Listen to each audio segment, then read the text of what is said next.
Media sosial sebuah unggahan yang memperlihatkan tubuh bocah laki-laki yang tersangkut dalam pipa beton.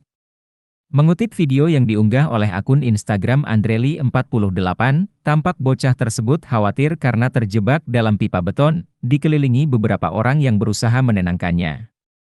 Entah bagaimana awal mulanya tubuh bocah itu bisa masuk dan tersangkut ke dalam pipa beton tersebut. Terlihat pula seseorang yang berusaha membantu mematahkan pipa beton dengan tukul agar mudah mengeluarkan bocah yang terjebak. Untungnya, tak lama kemudian, bocah itu bisa dikeluarkan dari pipa beton yang ada.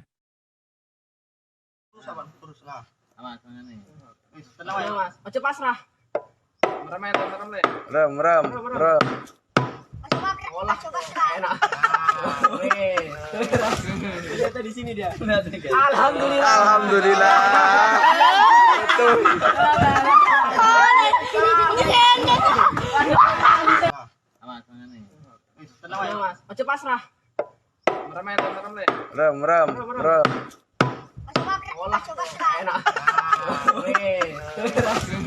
Di sini dia.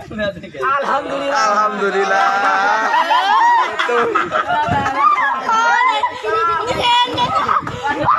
Terima kasih sudah nonton. Jangan lupa like, subscribe, dan share ya.